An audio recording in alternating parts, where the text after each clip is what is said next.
Hello and good evening and welcome to the IBD Ostomy Support Show. Tonight we are covering what you can do for your loved ones if they're going in for surgery. We've all obviously had first-hand experience of surgery. We know we've got obviously our lovely Louise going in for surgery tomorrow, Steve going in for surgery in a couple of weeks, probably even less than that actually. So we just wanted to give you some ideas and tips that could help you help the person that you care for going into surgery.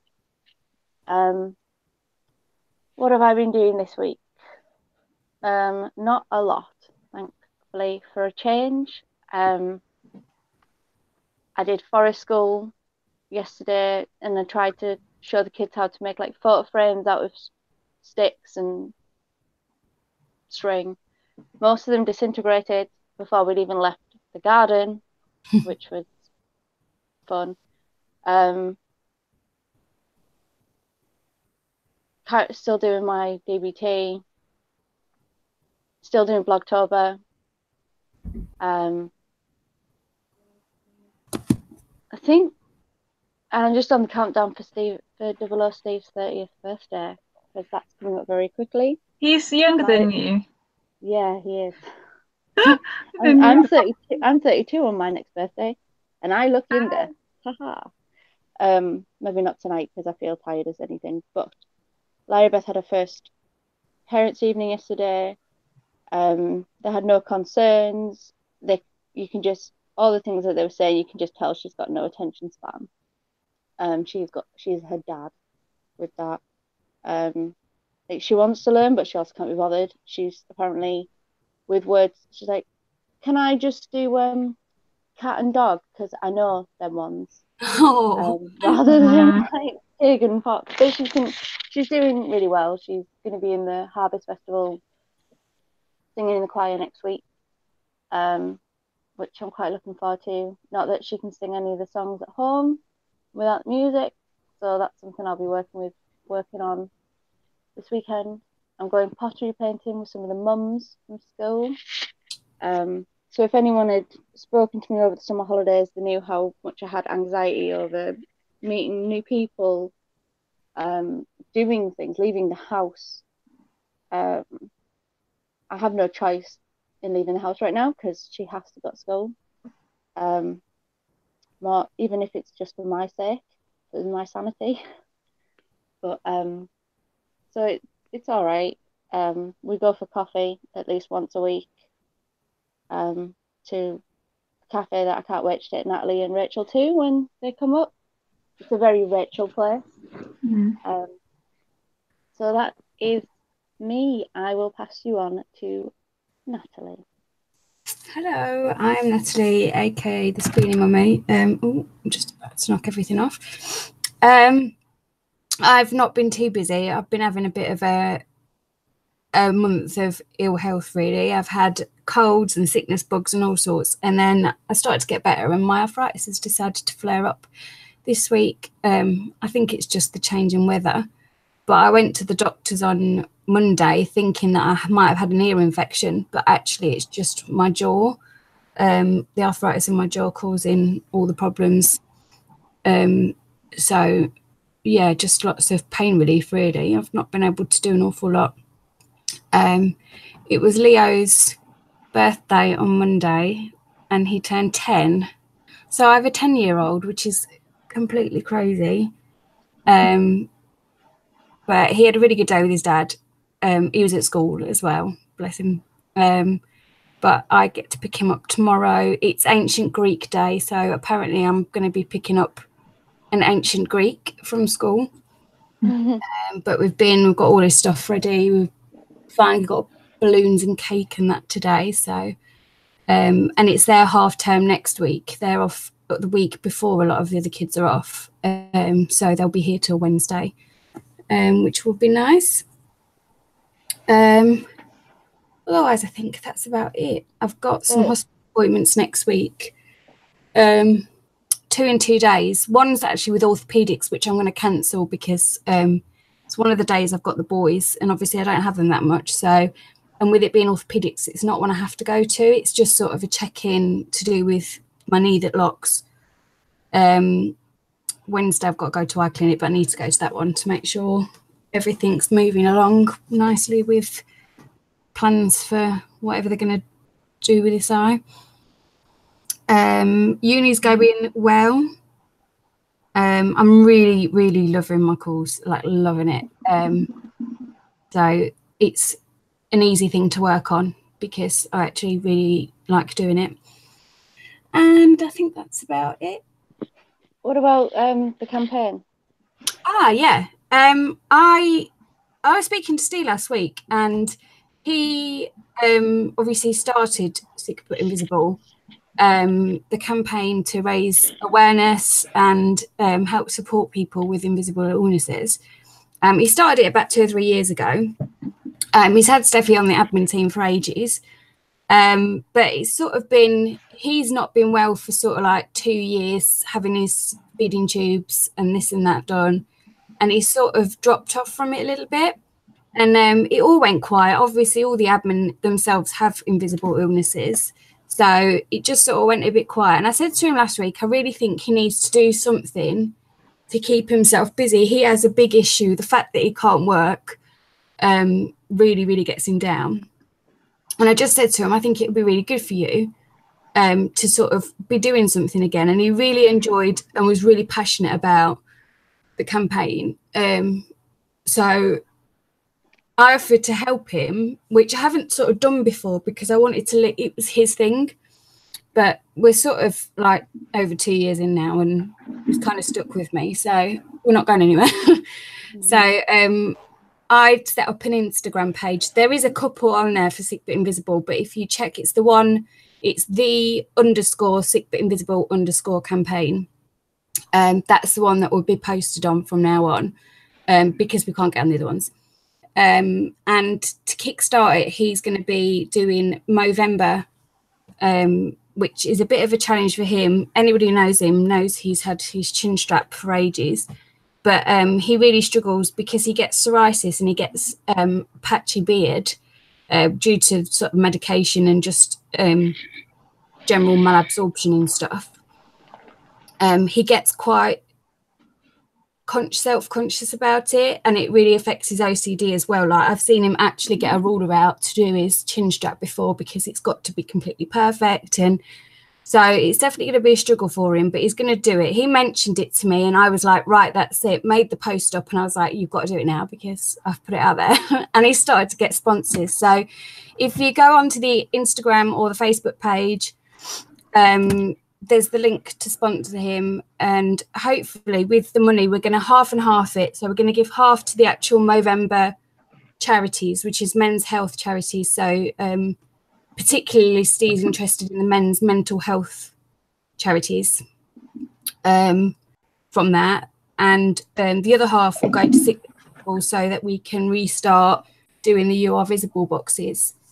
So we're also obviously looking for nominations. We do have a lot from last time, but because it's not been picked up for so many months, I think we just need to sort of start again. So anybody that's got any nominations for somebody that's an invisible illness warrior who's having a hard time, who's done something amazing, that should just have a bit of recognition. If you want to email us or post it on our pages, you can message us. You can message me and Steffi as well because we're both admin on there. So yeah. Also, if you have any gifts that you don't want, I don't know why I can hear myself twice. Oh dear. You can send them to one of us. Yeah, great, because we can put them.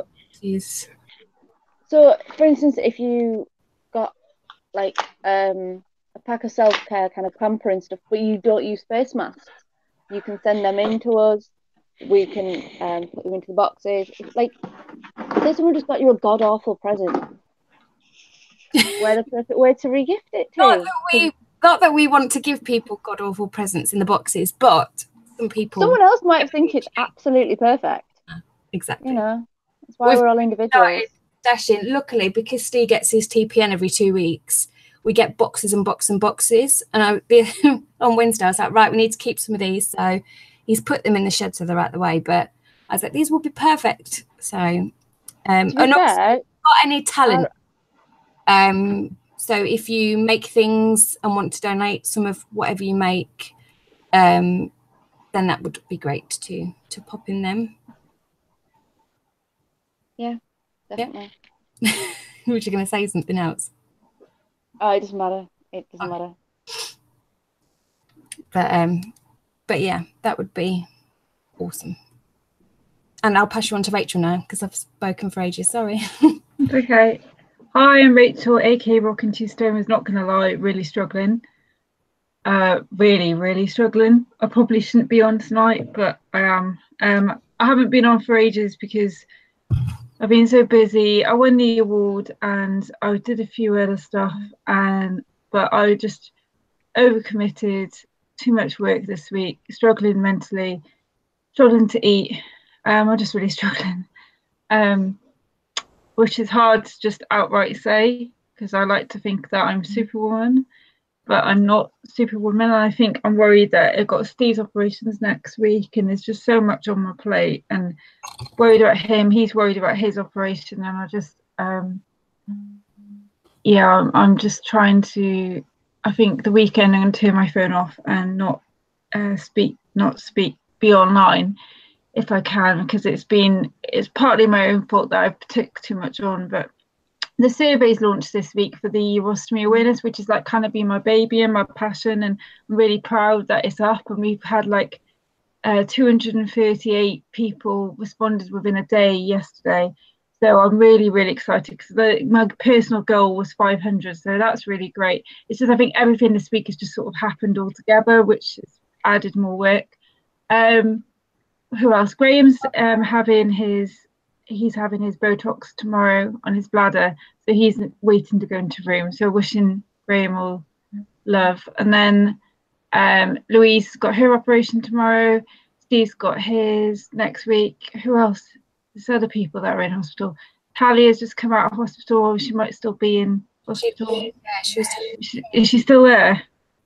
I'm not sure whether she's got out yet. I know she had been taken back in. She needed more surgery, so. Yeah, and I know Liam's just come out of hospital. There's quite a few that I think. Yeah. I wasn't sure if you mentioned her. No, I hadn't mentioned Sahara. Oh, yeah. I remember that it was going to be. Is she had it or is she having it in a couple of days? She's had it now because she posted singing Eminem. Yeah. She what?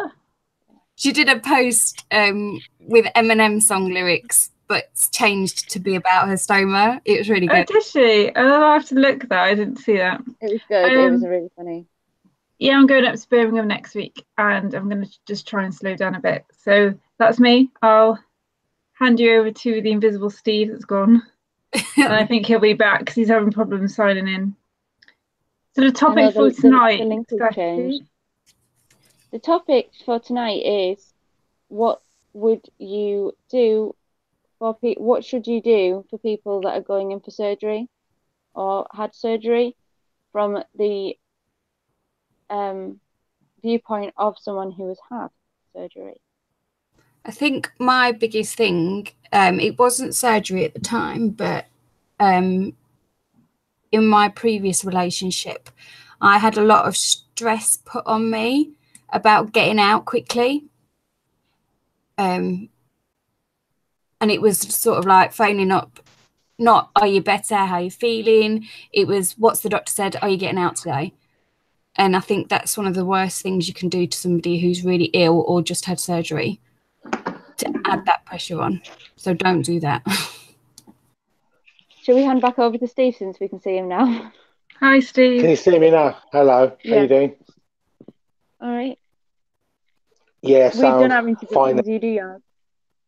Hi, I'm Steve, aka Baghdadi. What have I been doing this week? I've been doing lots of worrying. I haven't really done, to be honest, that much. I've been to work. That's really it. I'm all out of sync because I've just got on and my screen, right, there's things on my screen that shouldn't be there. I'm kind of a bit flummoxed. This is like the old days. This is. So I haven't really got that much to say at the moment for my introduction. I've just been cooking a chili, so that's pretty much me. Do you have any, as someone that's going into surgery, do you have any tips or advice for the people on the outside that care about you, Steve? Do I have any tips for people on the outside? Yeah, so any like advice, that, like things they could bring or things they could like not do? That's a good question, you know. You've caught me on the hop a little bit. Bring, I don't know, good conversation, alcohol, cash. No, I don't know. I don't know. I think just be there, really, just to talk to. You know what I mean? Because straight after your surgery, you don't really want nothing, do you? I think the odd packet of sweets here and there wouldn't go amiss, and that's really probably it, really. Yeah, don't take grapes to anybody who's just had ostomy surgery. Speaking of grapes, both Natalie and Rachel did a post on No More Grapes. Do one of you want to talk about that? What's that? Is that a site? It is. It's really, really good. It's sort of a collection of people you want keeping informed about what's going on with your health. And you can post on there. It's sort of like a personal Facebook, I suppose. You just add in who you want. So people can coordinate when they're visiting.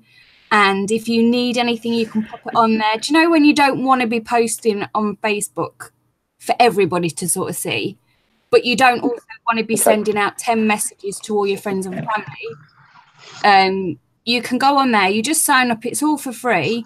And just add in, like I say, who you want. And that's clever, that is, isn't it? Yeah, isn't there a list of like things you need or want? They've got there's a catalogue on there where you can order things from their catalogue, but obviously you can just post on there. So if you're running out of shower gel, you can pop on there and just say, look, whoever's coming in next can have shower gel. And you avoid the whole like 10 people turning up one day at visiting time, when sometimes wards can be a bit funny about how many people they let on, and then you won't have anybody for a couple of days. So people can sort of just all. What's that called? No More Grapes. No More Grapes. It's really good, because I used to do a table when I was in the hospital of like who was coming what days, and you can do it on your phone. You can send an email. They then, but not only that, you can update them about your health. So instead of sending individual messages, you could say, blah, blah, blah, this happened, or I can't have visitors for a few days, or I'm in isolation, or I'm in this room. And it goes to everybody in the contact list. It's really clever. Like I mentioned it when I was at a conference with Bournemouth Hospital last week. I mentioned the app, and I said, like, it'd be great if there was something like this. They're going to look into it more, whether they can advertise it more in the hospital, because it is good. And then you have choice of like Natalie said, if you want some items, like some of them are quite posh, aren't they, Natalie? Like some of them are quite expensive, but you look at it like, oh, you know, and then you can, and then that's how I think they get some money on, is you can get it through that. But it's really clever app. It is clever. Well, it's not an app, it's a website. You could set up a group, couldn't you? Like a private group, I suppose. Well, that's basically it. That's what it is, but it's just got these extra things, I think. What's tonight's subject, girls? What it's like, what tips and advice you have for being the person on the outside of surgery. So if your loved one is going into surgery, what advice can we give for that, for like, I don't know, say like Rachel, because we're going to use you, because you and Louise are going in for surgery. What tips and advice would we give if Rachel had never had surgery? For Rachel and Ben, you know? I mean, I'm pretty sure Rachel's very well versed on that one. I'm just going to let you dig your grave. No, I'm joking. Oh, I'm having trouble with the signal. Because for me, that's a difficult one, you know. 3 years ago, I was in hospital, and I had no one there apart from my pals. So I'm really struggling with this one, to be fair.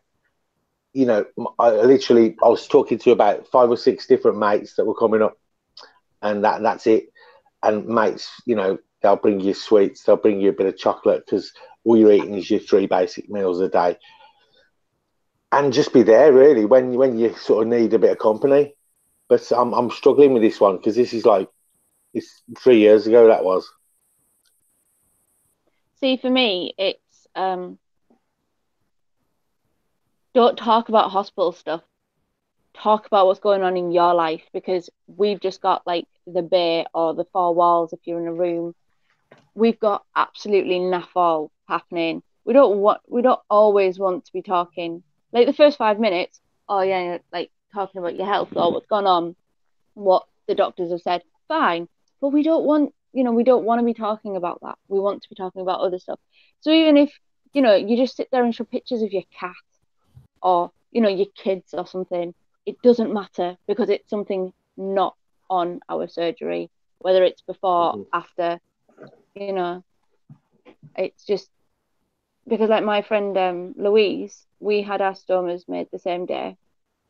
Well, it was her second one. She spent a lot of time in hospital. So when I used to go visit her, I would talk about everything but hospital. When she would come visit me, she'd be like, "We're going to go ski. Can I push you in the wheelchair? Because I'm not a patient now." And like, because she was very rarely not a patient. So that was, now she spends a lot of time up in the Newcastle hospital, and I can't get to that one as easy. But like, I used to take Lyra in, and she'd like run around like a mad hatter, and Louise would love it, you know. It's something different, isn't it?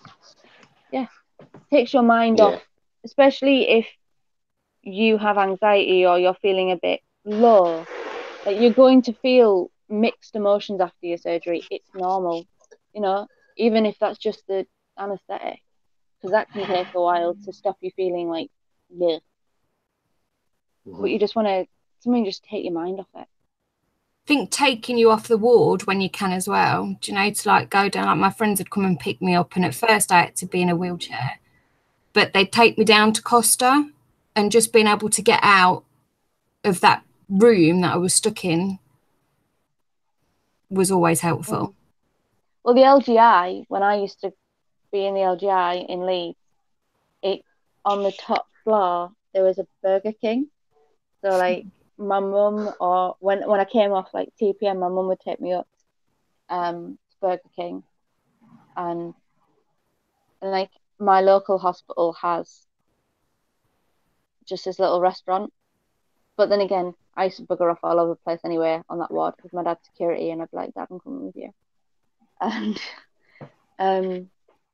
at the Middlesbrough hospital there was a Costa, and like when I was in with Jacob, before I had Jacob, Stephen literally took me down every single day, and I was for over a week just so I could get off the ward, and it made so much of a difference.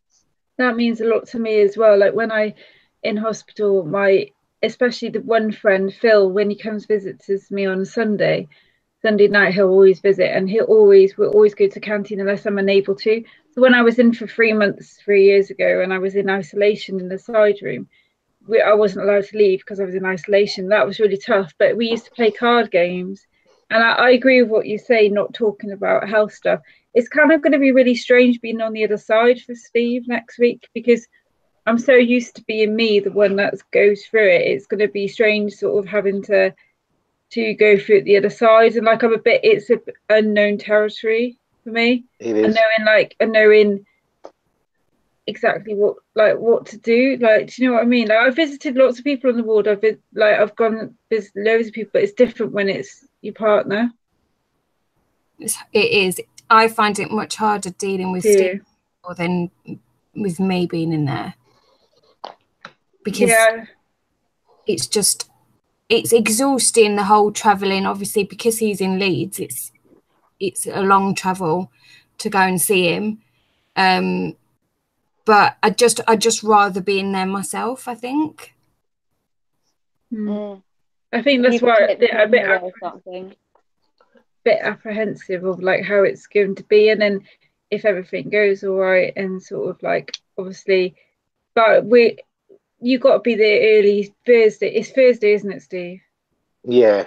Yeah, See, in so we won't Birmingham, be on the show tomorrow, next Thursday, because your no. operation's 10 hours, and then I'll want to see you afterwards. To be fair, I don't think the show's on next week. I'm at Okay. work. Louise is going to be off. It's going to be in Birmingham. There's I can't think what it's called. A one-woman show. I'll just a one-woman show. talk for an hour. We've done a two-woman show before. We have done a two-woman show. That wasn't too bad, was it? No, it wasn't. Yeah, but you guys can talk though. You guys are good at talking. I don't think I can skive off work for an hour though. No, I think next week's probably a good idea to cancel. But if you're interested in guest hosting as well the next few weeks, because obviously we've got Steve off and Louise off with their operations, and Steffi. I work every other week. So if you're interested in coming on and chatting about IBD or ostomies or whatever, just drop us a inbox. And yeah, it'd be really helpful actually if we could have like a list of people that could just, and people who are able to come on last minute, because sometimes last minute we're not able to for whatever reason. That would be really good. And then the show gets cancelled. You know, because we are all sick. Some of us are sicker than others. I'm probably the healthier one out of everyone. It can be anything though. I mean, if one of your kids is ill or you've had a long day at work, it's just it's hard, isn't it? It's hard to predict. But yeah, last minute people that watch regularly, especially that we know are going to be there, that's a really good. Does anyone on the chat feel have any tips? We've been talking about arthritis a little bit. Yeah, I know. I've spied that. I haven't got the chat up today, so I'm sorry. I can't read it. I forgot to put it on. When I had my ileostomy done, and I was in hospital for a month at that time, and I was still down in Essex. Me and my ex had split up by then, so it was really, really difficult because I was on my own. I was it's over 2.5 hours drive from my mum and dad, so they were coming down every weekend and staying at my house so they could come and visit me. And I had 2 amazing friends who would go to the house and they would pick up knickers and pajamas and then take them home and wash them for me and stuff, and they were just amazing. But the support groups were a lifeline for me that month. Having somebody to chat to at 2 o'clock in the morning, because there's a crazy woman fighting down the hallway, so I couldn't sleep. I was on massive doses of steroids and all that jazz. But they were brilliant, and there was also some really lovely people. Sam was one of them. She came to visit me a couple of times, and we literally just met on the group, and she was like, look, I live nearby, and she came to see me, and she just brought me little bits. Like, I'd been moaning that my nails had gone all scuffy, so she brought me a file and some nail varnish and just the little things that were really helpful. She had a stoma as well, so it was really nice to see somebody and talk to somebody about the stoma, and she took me down to Costa and things like that when the fire alarm went off. And they were trying to usher me out of the hospital in my pajamas. I was like, no. Wow. Okay. But no, that was really, really lovely as well. There are some really great, helpful people on the groups, and that's a good reason. There's always someone awake. There is. With insomnia. Or the fact that sometimes it's just a chat, isn't it? You know, when your visitor's gone. Yeah, because you spend. I mean, you can take all the stuff, don't you? Yeah, you can take all the things in the world. You can take your iPod and stuff like that. I mean, I plan to take my sketch pad and do some drawing, but it all depends on whether you actually feel like doing that while you're there. You know, a lot of the time you just be that'd be staring better at your than phone, your crappy choice of music, Steve.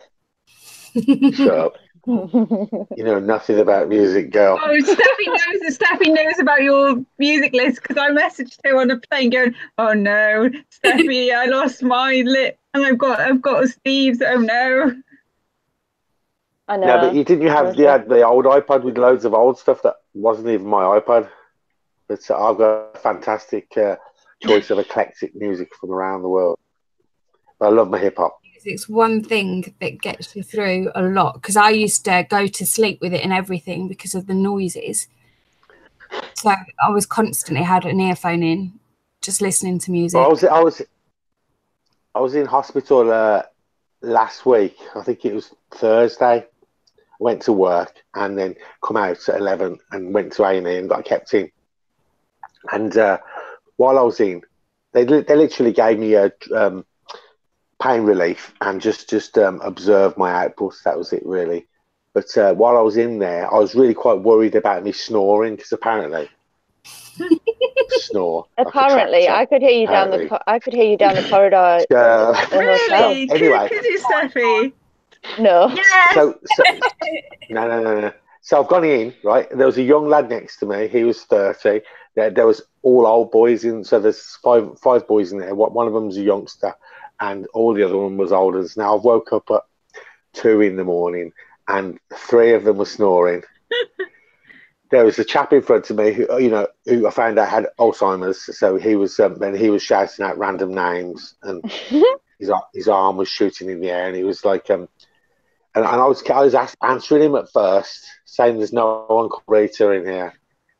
Rita, really loud, and then the chap next to me says he's got Alzheimer's. So and I kept getting out of bed to see if he was all right, and he was having me at it, basically. Have you noticed that you're more like, if you were chronically sick rather than acutely sick, you're more likely to get up and try and help other patients, because even though you were in a lot of pain, you are used to your pain to an extent, and you will go and help. Like, obviously my profession is I'm a carer. It is what I must have picked up his button about 9 times and put it on his chest, and as soon as I got in my bed, he threw it on the floor again. I've done the same. I remember helping one lady to the bathroom. It was just a case of walking, and she could get up and down and stuff herself. It was just a confidence thing, and like, I used to get bollocked all the time, and it's hard, because it's like, I'm used to my pain. This is also my job. It's like, do I just sit here and listen to you shout for the nurse 5 billion times? Some of them are either skiving, or the majority of them are actually doing their damn job and are working very hard. It's just not. I feel the same. Like, I was exactly the same. The amount of times I've got up because they've got out of bed, or they've got out of bed with a catheter on the side, and they're walking. And I'm going, no, don't.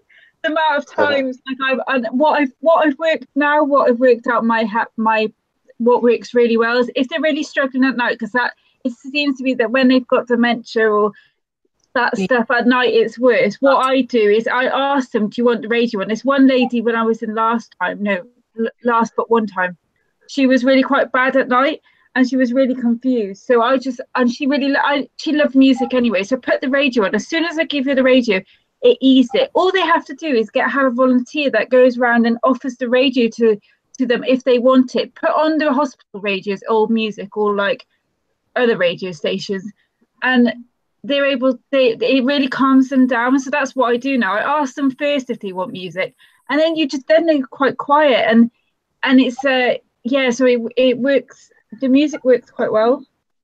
That's a good one. That is, I like that. There was a male nurse who was talking to Lenny, who was the chap in front with the Alzheimer's, and he noticed that Lenny had a military tattoo, and this male nurse was brilliant. He was like, okay, come on, let's get your pajamas on. 1, 2, 1, 2, 1, 2, and the old boy was reacting like he was a squadron leader. Really? Because he was saying, he was trying to teach this other chap. He was saying, if you see a military tattoo, talk to him in like a military manner, because they're used to that. And he had him marching out to the toilet. Had him marching out with his feet going up and that. Oh, that's so true though. Like, I'm so, like, one of my favorite memories of anybody I've ever looked after was an old guy who was the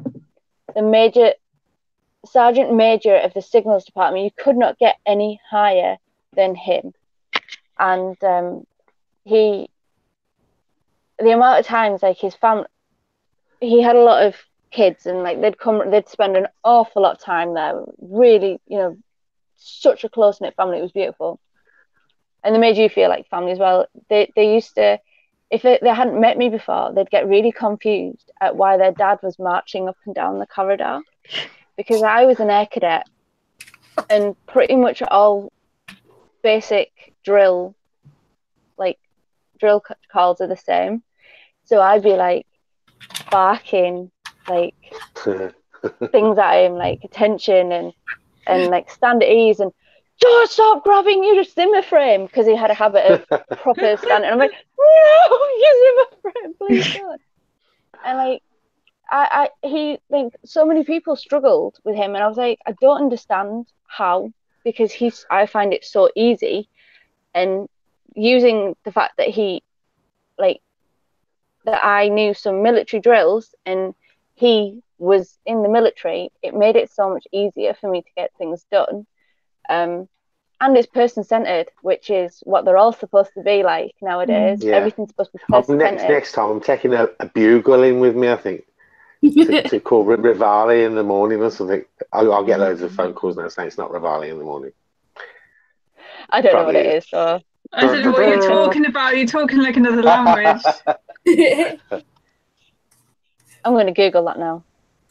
But, yeah, because it's last call I'm sure Rivali's in the morning. Then, like, something else that's good if you're going in for surgery, even if, I mean, I was in and out within 4 days.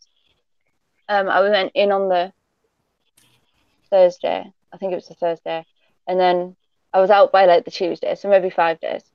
I went home I don't know, I can't remember now. I watched the junior doctor strike, which was hilarious, watching all the surgeons and I was in then as well. Oh my god.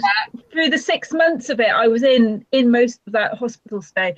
And it was just a nightmare. And there were the consultants coming on doing the junior doctor's jobs, really struggling. I was just laughing.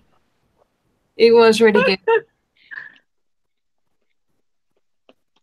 They were all quite supportive, though. The consultants that came to see me would speak about it, and they were all quite supportive of. They've been there, though. They've done that. They know how hard it is.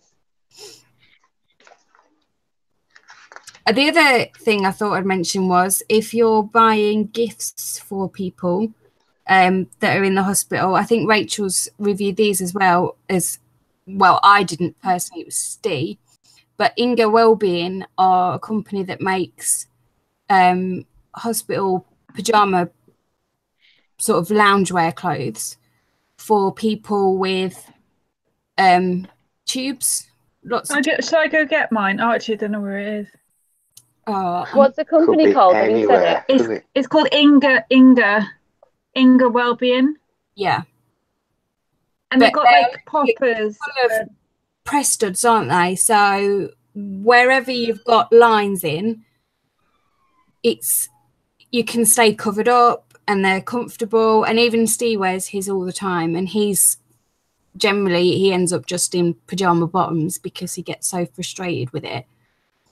But it's one thing that people struggle, like, from a care side of things, dignity and like respect and privacy is often very hard. Now, I obviously look after people with catheters and stuff. I've always pretty much done catheters, which is surprising that I don't actually know that much about them. But and like especially for men, if they're sat in their boxes, you've got to be like, there's unless you're keeping some like a duvet on them, they ain't going to stay covered. And it's more like respect for them and dignity, and when you're chronically sick, half the time it's like, do you know what, I don't care, I don't care, just get on with it. But you have, as a carer, you have a duty of care to keep someone's privacy and dignity, and it is quite hard to do if you have tubes, catheters, stomas, portacaths, things like that. So the idea of those gowns, well, they're not gowns, are they? They're like pajamas, essentially. They sound fantastic. Yeah. I mean, how expensive were they? They are quite pricey, I think. But especially for people like Steve and like Rachel are in quite a lot, I think they're like a sound investment when you know you're going to be. I find it a great help. So like EPM fed, so he's always got stuff hanging out and backwards and forwards in the hospital. It's great when you have the PICC lines, because the PICC line is here so that when the can is higher up, so like usually when you're wearing a top, it's hard to get it. You have to like either cut the top off or wear strappy tops. So I really like the Inga top. Like I did think about getting it for Steve, but then I thought you probably wouldn't wear it. But I did think about it. It's just going to be shorts and pajama bottoms, isn't it? He might have done if it said like House of Pain across it or something. Do you know what? Tonight my stoma's really hurting me again. I keep getting these like, it's not blockaging, but like pain around it. Join the club. Join the club. Am I coming out in what's it Yeah, called? I'll tell you what, every day for about the last 9 days, it's ridiculous. It's kind of like this operation couldn't have come at a better time. I was going to say that last week when you said you were going back in.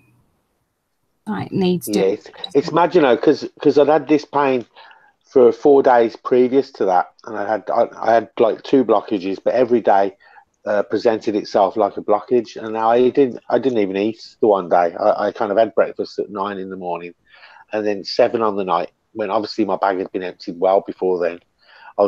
My hernia went rock hard, like it felt like my shoulder. It was that hard, and there was nothing in there. So there's nothing to move, and that's why I thought, right, I best go in, just to make sure that I'm not making it any worse by staying out. That was my only reason for going to the A&E. I thought, you know, because my operation's around the corner, I don't want to make it any worse, so that they can anything. Yeah. Yeah, exactly. So, and while I was in the car park, I phoned my stoma nurse, as on Rachel's advice, you know, see if I could bypass A&E, but no, they said you've got to go through there, but we'll let them know that you're coming. So it probably shaved half an hour off my 2-hour wait. I tend to find, like, for the last hospital admission I had, sorry, everything just froze, so I thought I was free to talk. Last time I was admitted was for gastroenteritis.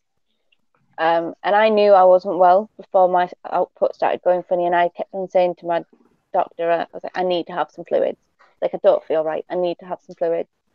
Oh, just drink more. I'm like, it's not that I'm not drinking, you know.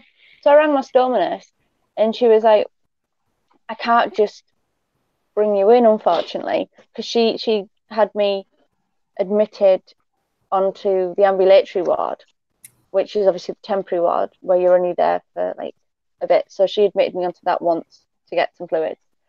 And she was like, you're going to have to just ring them and tell them that I've said, you know, you do probably need some fluids, that you're probably not very well. Because it's been a long time since I've complained and whinged about my health to her. And I got sent straight. I rang up the GP and she was like, right, okay, that's fine. And I literally got sent to ambulatory ward again. And then within like a couple of hours, they were like, yeah, you're sick. You're going on to the surgical ward. But I didn't need surgery, obviously. But because I have a stoma, they just automatically put you on the surgical ward. But I found that if I didn't ring my stoma nurse to at least get some advice on how to talk to the GP, I would have been at home throwing up, really ill, and then Stephen would have had to ring an ambulance. So I saved like the NHS a bit of money there, hopefully. You know. But I find you've got to really be on the ball. I mean, I've noticed this with Rachel, the amount of times you've obviously been in before we got together, but just the fact that the bag's packed. You know, I've been on the phone saying, right, get yourself in now. No, I'll wait a bit longer. But once you go over that time period, you know, there's no control. Then is that, you know, you could pass out and all sorts. Mm-hmm. You can hear it in Rachel's voice. There's a real fine line between being in control and then completely gone, isn't it? Well, I've been on the phone to Rachel when I've been on my break at work, and she's like, "Oh, my legs are a bit tingly. I've got a bit of a." This is a while ago now, and now I've got a bit of a temperature. But I've taken some antibiotics. I'm just watching it. I'm like, Rachel, you can hear it in your voice. Just go in. No. I'll be fine. And it's like, and then like half an hour. Yeah, I'm gonna go in now. I think it's like I'm not. I say on half of it, I'm doing something right. On another half, I'm not, because I had 6 admissions of sepsis last year. I've had 2 admissions this year. One sepsis and one was not gastroenteritis. What's the other one I had? Gastritis. Gastroparesis. No, that's no. No, it was the yeah, no. That was Birmingham. No, it was not gastroenteritis. It was gastritis I had in February, and I had the septic admission. But it comes on so quickly, and I ended up in resus again, and it was all systems go, but I feel like I'm getting it quicker this time. But the amount of time Steve you've been that busy Steph, this year, girl. You haven't had time to be poorly, have you? Yeah, but you could say that maybe that's what has kept me out of hospital, because I have been busy. So, but this sunshine. Week, but you missed my introduction, Steve. I introduced going. I'm really struggling. Like, I've just been honest tonight. Yeah, and I didn't. And just as really you said that, you put a message up in the chat saying you were struggling. Obviously, no, you put struggling question mark because you were trying to get on.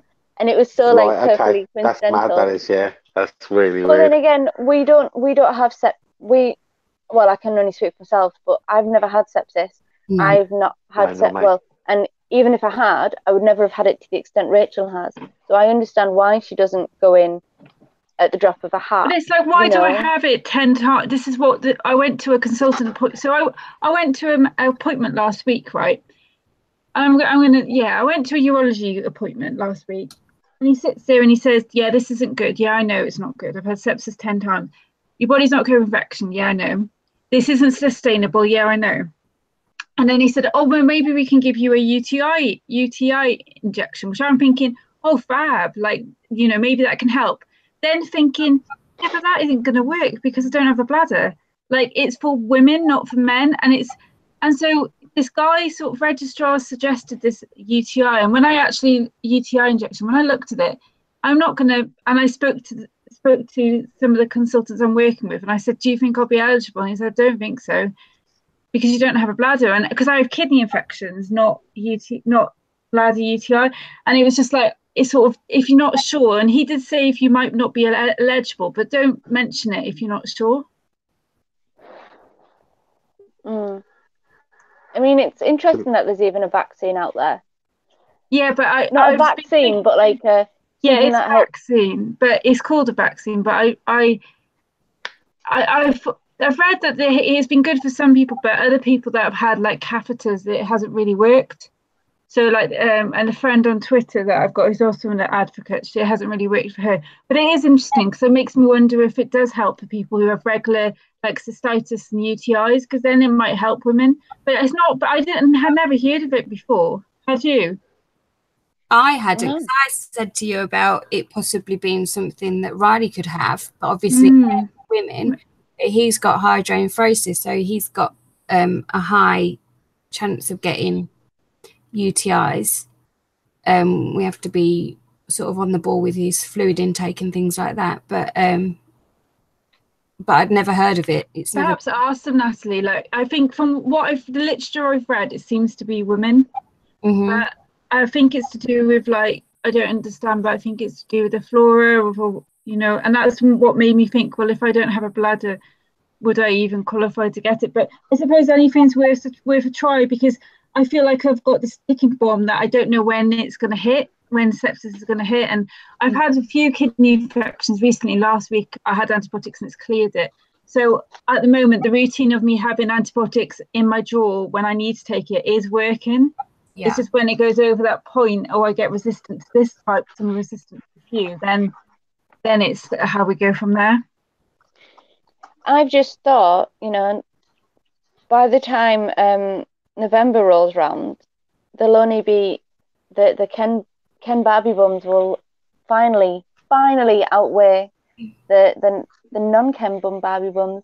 That is you and Rachel. You and Natalie. my God. Yes. Steve, Louise, and I. You know, you two, you will be joining me. Oh yes, Steffi, you're like the only one for ages. I am currently the only one that has a permanent stone. stone. They've all come together, isn't it? But while we've still got 10 minutes, I just want to say, because she'll no doubt watch it at some point because she's a little control freak, and there's nothing wrong with that, Louise. Nothing. But I want you to know that I'll be thinking of you tomorrow. I may not get a chance to message you because I'm at work and stuff, but I will be thinking of you, and I will try and message you over the weekend. And I hope everything goes all right. Because I love you, my honey badger. Yeah, all the best, Louise. All the best. Hope everything goes really well, and you got some amazing, really good stories to tell us. I was going to say, you can tell Steve all the best. Well, she's already put in the group chat something about ileostomy farts, like after post-surgery ileostomy farts. Oh, they're always horrific. I remember when mine didn't work for ages because whenever they touched my bowel, so all the prolapse surgeries, whenever they touched my bowel stops working completely and it just halts. And then that first bag, I remember when my carer, she's a friend now, the vet was with me, and I emptied it, right, and it was visitors in the next few walls, and they had to leave. The room was awful. She went, "Oh, Rachel, I'm going to be sick." She's like, "You're bad." That was horrific. And they all had to leave. It was awful. So I remember Stephen. To bed, so I had to empty it, and then it's like I got my Primark. Oh yeah, that's the other thing. When I'm in the hospital, I like having makeup removal wipes, body lotion because it smells, and I can put it on my hand. I can smell something nice, not just ileostomy output, and £3 Primark perfume that I spray. Yeah, I used to use the the Boots room spray back in like the early 2000s. There was like the vanilla musk, and there was like the dewberry and stuff like that. Yeah, that's what I used to use. I remember that from years ago when I was little. Dewberry. Oh my God! Like, it always made me laugh though because I used the dewberry one when I was in Leeds, and Dewsbury is near Leeds. So, I used to get it mixed up in my drug-addled state. But I remember Stephen coming in, taking me to the toilet when I was like a couple of days after my surgery, and like he tried so hard to not gag, and I felt so bad for him. I know when I'm getting sick again because you can't forget that smell. That smell is with you forever. Like if you're the one with the stone, right? I don't think Stephen would get it now, but like I know when I'm getting sick and I need to start looking after myself because that smell's there when I end up in bag, and I'm like, oh no, this is horrible. And it's like no amount of deodorant gets rid of that. Not deodorant, air freshener. But something else you could do if you are going, if you have someone going into surgery, buy them the Respond Osto mist drops for the bag. Yeah. Because it's only a £5 and it lasts months. It doesn't need to be on prescription. I had some on prescription for when I was pregnant and on maternity, so I obviously couldn't justify you spending that. But now I'm not on maternity, I don't have it on. And I'll like pay for it. But it'll help when they go to the toilet, you know, when they don't have bathroom. Yeah, it's a real worry, isn't it? Like it's not nice. Because Steve uses the tangerine one, don't you? Or you did? Yeah. I use the jasmine and gardenia one. I kind of only use it now, really, if I'm going to someone's house for a few hours, just in case, because you know. That's really the only time I use it. I've took that off my order now because I've got a few in my drawer that are waiting to be used. It's really good if you're in a side room. You know, you've got people coming into you. So when like, we were in a side room when I was waiting to have Jacob or anything, is there? So the air just stays there. And I remember having, the last time I was in at the beginning of last year, it was actually for my arthritis. Although I was having a Crohn's flare as well. Everything was just a bit of a nightmare. But I had to have an MRI, so I had to do Preop. So you can imagine, but I was in a 4-bedded bay with a shared bathroom. It was just not fun. This is what my Humira is due today, and my surgeon has said, right, you don't have this month's one, sorry, this fortnightly one, because of the operation. Obviously, my blood cells are going to be needed to do work overtime next week. So I haven't been able to. So this week I'm going to be struggling hip-wise, I'm sure of it. Yeah, should be having it tonight. I've been really struggling, just the change in weather, I think. Do you know, with it getting a bit colder and damper. Yeah. I've not been good at all this week. I mean, I've been really busy this week. It won't wear off that quickly, and with you resting in hospital, it should be okay. Try not actually having arthritis, you know, so you can actually get some medication that might give you a tiny bit of relief. I'm not saying it'll work like massively, but I know you're on methotrexate and you're on Humira, and it's like you get like a tiny bit of relief compared to what you would necessarily be without. Hypermobility, I'm still allowed to take the methotrexate. And I walk home 3 miles in the dark, and it's not the dark, it's not how long it is, it's how cold it's getting, and the fact that my joints now, like, I'd love to be able to take anything. But it's the same as my EDS, because that's why mine it pops out all the time. I wrap my legs around now. They like wrap around like that, and it's the same. But I just get on. But my legs have been like clicking out of the hip joint a lot more. So I need to go. I'm seeing a neurologist in January anyway. But mine's part of the EDS is hypermobility, but a different version. I have a question. Mine's just the hypermobility. What's that? I have a question. Now I'll probably find out all of this out tomorrow with my pre-op. But just how long will I have to not eat or drink before my op? Does anyone know offhand? It's usually 12 hours, isn't it? About 12 hours. Yeah. Just so literally your ostomy is empty and your stomach is clear. Will I have to have any flushing agent? No, I don't think so. You shouldn't have to. No. Okay. Although sometimes they do bowel prep or something, don't they? But it's more like an Ensure type drink rather than a. It's like Louise got the pre-op drinks. You may get pre-op drinks, Steve, like Louise has. See, obviously the first one it was that movie prep, wasn't it? And like 30 litres of it. Well, basically what they do is they give you like the high calorie stuff. So mine wasn't Ensure or anything like that. Mine was Maxi-Joule, which was like an isotonic sort of powder. You just mix it in with water and drank that, and you drank it at certain intervals within the 24-hour period before your surgery.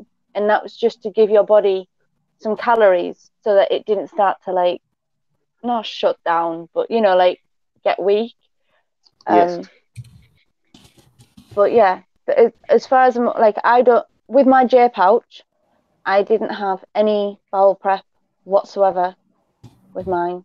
I think they'd have also known they'd have been sworn at if they offered me laxatives. But I didn't have any bowel prep. I just had the Maxi-Joule energy drinks. I was starved for mine. Just the normal stop eating at 6, stop drinking at midnight or whatever it was. I think they tailor it to if you're on a morning or if you're on an afternoon. Yeah. So there's been quite a few people online just recently who've been struggling after having the Barbie surgery. This doesn't fill me with that much confidence. I see it in like waves. I see some really good ones, and then there was a few bad ones, and then there was some really good ones again. I've already worn my surgery anyway. I think I think the people that have gone from J pouch with no stoma, so like their stoma has already been, they've had their takedown surgery and now they've decided they're having the permanent. I tend to see that those people have better recovery. I don't know why, and it might just be the people I've seen, but there's a chance like Sahara might have hopefully a really good recovery time because she's gone from J pouch, and obviously I had a J pouch, and other than it just bleeding a bit longer than it should have done, the wound healed. These surgery as well, I think, aren't you? You're used to recovery and you're used to what happens afterwards. Just don't do too damn much afterwards. Yeah, exactly. You know that already from having your ostomy surgery, that you're going to be tired, and to give yourself that time to heal and to rest. So I think that always helps as well. You know these from like experience I did these vac machines. Mm-hmm. Are they for when your wound opens up? Is that the main? Yeah, Steve, don't worry about that. Worried. If your wound doesn't close, then they use it, but they will try. They won't just go straight to using a vac. So they will try other things first. They got a big protocol list that they have to go down. They don't just go straight to a vac. Like it has to be open for a while before they go to vac. If the wound's not closing and they've tried other means to close it and they've tried other dressings and other ways, if that doesn't work, then they go to vac. They won't jump straight to the vac. It takes a while for them to decide to go to a vac. They have to go through the list. Yeah. So there's list. Sorry, Rachel. If anyone's, I'm just wary of the time, and I know you're tired. If anyone's going to need to have a vac machine, Richard Harris of IBD Hour is a very good person to talk to. He's had I think does he still have his backpack at the moment? But he did when we met him. I'm not sure, And he's very and he's such a good advocate. So, he'll help you with that if you want to talk to him. And we are after 9 o'clock. So I'm going to ask Rachel to turn us off and have a good night and weekend. And we'll see you when everyone's had their surgery. See you in 2 weeks. A week after. Goodbye. Bye. See you soon. Bye-bye.